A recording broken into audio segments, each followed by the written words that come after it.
Hi everyone, we're back from Denmark. It was such a great time over there. We had such a wonderful time. Did lots of wild berry picking, which was really special and something I really miss and look forward to. And we've now come back and I want to pot up some beautiful cuttings I brought back with me.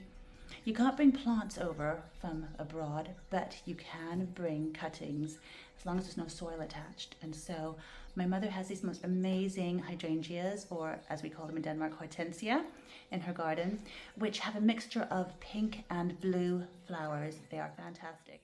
So here we are in my mum's garden. Just look at all that color. She has blue and pink flowers on the same stem sometimes. It's really fantastic and really unusual because usually if you have blue flowers, that indicates that your soil is acidic. And if you have pink hydrangeas, that shows you that you got neutral soil. So having both on one bush is just so amazing. And I really hope I can get them to take. So I've got some really good cuttings and we'll see how it goes. So excited. I've got a big pot here of ericaceous compost and I'm going to keep these guys potted because that way there's a better chance of them staying blue even if they were going to switch. Later on I might move one into the soil and see how they compare to the ones that are remaining in ericaceous compost because I know my soil is very neutral. So I got 3 cuttings here, and of course you take cuttings that haven't got flowers on them, so these are really nice. So just beautiful new fresh growth from this year. I'm also going to strip them a little bit more. Let me just prepare them. So I've stripped them down. I've seen people cut off half the leaves, and I've done that in the past too, and that is fine because you just don't want them to expire too much moisture through the leaves here. But I like leaving full-size leaves just for photosynthesis purposes. And these guys are usually so good at just rooting. They're very good rooters.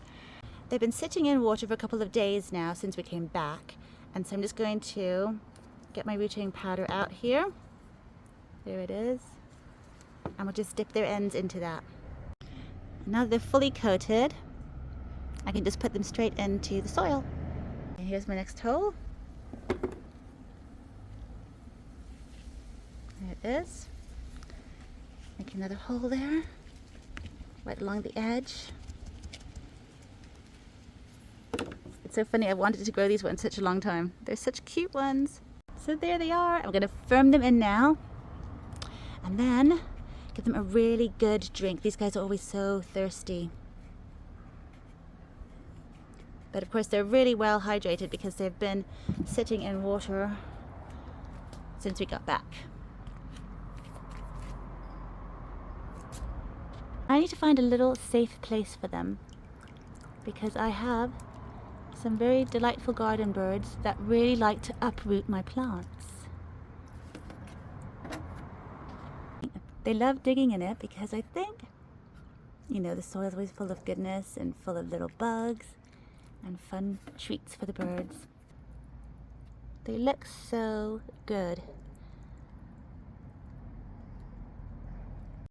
I just had an idea. I think I'm going to add a little sprinkling of cinnamon to the soil because that really helps deter birds. It doesn't hurt them at all because I do love my garden birds. But if there are little plants that I'm very fussy about and I want to avoid having them, you know, dig through and empty, sometimes they just get into their heads that they like a certain pot and they just dig right through it. Then it's a really good idea to sprinkle it with cinnamon because it does not harm them at all, but it just irritates them and they just don't like that smell, so they stay away from those pots that I sprinkled. And of course, as it rains and gets wet and as you water them, you have to continuously add more cinnamon. But sometimes after a few times, then the birds just stay clear because they just forget about that plant. So let's see how they do.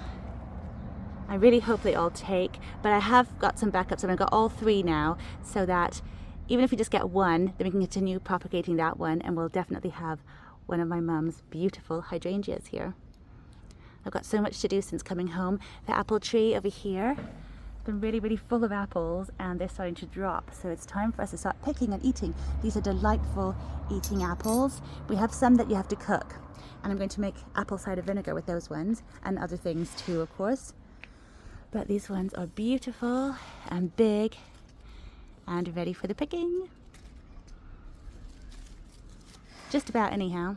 Some of them might need a little bit longer, but you can see how red they are. Super gorgeous. All right, thank you for watching. I'll see you next time. Bye for now.